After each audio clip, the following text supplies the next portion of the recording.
పల్నాడు జిల్లా చిలకలూరిపేట టౌన్ పరిధిలో అంతర్రాష్ట్ర దొంగల ముఠాను అరెస్టు చేసిన చిలకలూరిపేట టౌన్ పోలీసులు డీఎస్పీ ఏం హనుమంతరావు ఆధ్వర్యంలో మీడియా సమావేశం.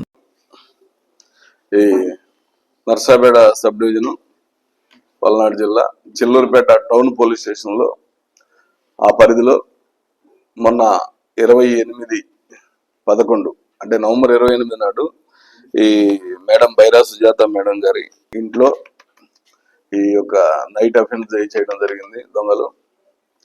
దాని మీద మేడం లేరు యాక్చువల్గా అప్పుడు. తర్వాత మా సిఏ గారికి చెప్తే సిఏ గారు వెంటనే మరుసటి రోజు వెళ్ళి ఆ దర్యాప్తులో భాగంగా మొత్తం ఇన్ఫర్మేషన్ టచ్ చూశారు. అది ట్రూ అఫెన్స్. అక్కడ యాక్చువల్గా అయితే దాదాపు 21 సవర్ల బంగారం నగలు, ఈ కనబడేటువంటి ఇతర వస్తువులు, వాచీలు ఒక 10, అలాగే వెండి చైన్లు, బంగారు డబ్బు కొంత కూడా పోయిందని చెప్పి కంప్లైంట్ ఇచ్చారు మేడం గారు. అయితే దీని మీద మా సిఏ గారు వాళ్ళ టీము చాకచక్యంగా ఈ ముద్దాయిలు మొత్తం 5 ఉన్నారు. వీళ్ళంతా కూడా రాజస్థాన్ కి సంబంధించి, ఉత్తరప్రదేశ్ కి సంబంధించినటువంటి వాళ్ళు, హర్యానా స్టేట్ కి సంబంధించినటువంటి వాళ్ళు. వీళ్ళంతా ఒక గ్యాంగ్ గా ఏర్పడి చేస్తా ఉన్నారు. వీళ్ళ మీద కేసులు చూస్తే కూడా చాలా భయంకరంగా ఉన్నాయి. ఒక్కొక్కరి మీద దాదాపు 15 కేసులు అట్లా ఉన్నాయి. ఆ 15 కేసులు కూడా వివిధ రాష్ట్రాల్లో ఉన్నాయి. చూస్తే అది హిమాచల్ ప్రదేశ్ లో ఉంది ఒక కేసు, రాజస్థాన్ లో ఉంది, ఒరిస్సాలో ఉంది. అట్లనే మన దగ్గర శ్రీకాకుళం జిల్లాలో ఉన్నాయి ఎక్కువ. శ్రీకాకుళంలో దాదాపు 6-7 అఫెన్సులు చేశారు. అలాగే వీళ్ళ అసోసియేట్స్ కూడా ఆ విధంగా ప్రతి దగ్గర కూడా పార్టిసిపేట్ చేస్తున్నారు వీటితో పాటు. వీళ్ళలో మొదటి వ్యక్తి నూరు హసను, చాలా నోటోరియస్ పర్సన్స్. అయితే వీళ్ళ ఎంఓ ఏంటంటే, ఇక్కడ ప్రస్తుతానికి వాళ్ళు ఉపయోగించిన ఎంఓ ఏంటంటే, ఒక చిన్న ఒరిస్సాకి సంబంధించిన అతనితోటి పరిచయం పెంచుకున్నారు హిందీ లాంగ్వేజ్ లో. పెంచుకుని మాకు కూడా ఏమన్నా పని చూడండి అన్న అంటే, పని ఏం లేదా ఇక్కడ అది అంటే, సరే మేము బట్టలు అమ్ముకుంటాం అట్టయితే మాకు చిన్న ఇల్లు ఇప్పిమంటే, ఆడు సరే మనవాళ్లే కదా అని చెప్పేసి హిందీ కలిసింది కాబట్టి ఒక రూమ్ అక్కడ రికమెండ్ చేసి ఇప్పించాడు. వీళ్ళు ఎప్పటి నుంచో ఈ మిల్లులో పనిచేస్తా ఉన్నారు ఈ ఒరిస్సా వాళ్ళు.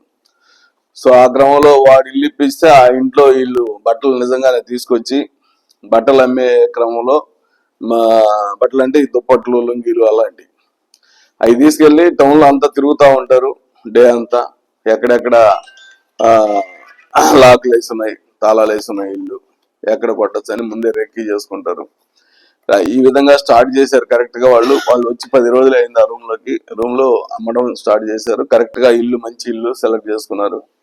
వెళ్ళి నైట్ ఆ కనబడేటువంటి ఐటమ్స్ పెట్టి బయట డోర్ పగలగొట్టి లోపలికి వెళ్ళి దాదాపు బీరువా పగలగొట్టి దాదాపు 21 సవర్ల బంగారం, 1 లక్ష రూపాయల డబ్బులు, మొత్తం అంతా కూడా 5-6 లక్షల వర్తు తీసుకెళ్లారు. అయితే వీళ్ళని రాత్రి అరెస్ట్ చేసి మేము అదుపులోకి తీసుకొని విచారణ చేస్తే వాళ్ళు ఎంత మాత్రం కూడా రికవరీ ఇవ్వడం లేదు. వాళ్ళ ఇంట్లో సెర్చ్ చేసినప్పుడు వాళ్ళు ఉండేటువంటి రూములో ఈ కనబడేటువంటి చైన్స్, వాచీలు వాటి వరకు రికవర్ అయినాయి. గ్లౌజెస్ కూడా రికవర్ అయినాయి. అదే వాళ్ళ పొజిషన్ లో ఈ అమౌంట్ కూడా రికవర్ అయింది. అదే విధంగా ఆ రాడ్, ఆ స్క్రూ డ్రైవర్ కూడా వాళ్ళ పొజిషన్ లోనే రికవర్ అయింది. పొజిషన్ అంటే ఇంటి దగ్గర, ఇంట్లోనే ఉన్నారు అందరినీ అదుపులోకి తీసుకొని రాత్రి అరెస్ట్ చేయడం జరిగింది. అయితే వాళ్ళు మిగతా బంగారం గురించి ఏమీ నోరు విప్పడం లేదు. సో వాళ్ళని ఈరోజు అరెస్ట్ చూపించి మ్యాజిస్ట్రేట్ గారి పర్మిషన్ తోటి మళ్ళీ పోలీస్ కస్టడీకి తీసుకొని ఖచ్చితంగా మిగతా బంగారం కూడా రికవరీ చేస్తాం. ఈ కేసులో చాలా టెక్నికల్ గా ఆ రోజు అక్కడ జరిగినటువంటి ఏరియాలో సీసీ ఫుటేజెస్ అన్ని కూడా ఉపయోగించుకొని మొత్తం టౌన్ సీసీ ఫుటేజెస్ అన్ని కూడా వెరిఫై చేసి వీళ్ళు టౌన్ లో తిరిగే అన్ని కూడా కన్ఫర్మ్ చేసుకొని ప్రతి దగ్గర కూడా తిరుగుతా ఉన్నారు, ప్రతి బజారు తిరుగుతా ఉన్నారు వీళ్ళు. సో ఆ కన్ఫర్మేషన్ మేరకు రాబడిన సమాచారాన్ని ఉపయోగించుకొని సక్సెస్ఫుల్ గా ముద్దాయిలను అరెస్ట్ చేసి పోర్షన్ ఆఫ్ ప్రాపర్టీ రికవర్ చేసినటువంటి మా చిల్లూరుపేట టౌన్ సిఏ గారు మరియు వాళ్ళ టీంని అభినందిస్తూ ఎస్పీ గారికి రివార్డు కోసం పంపించడం జరుగుతుంది.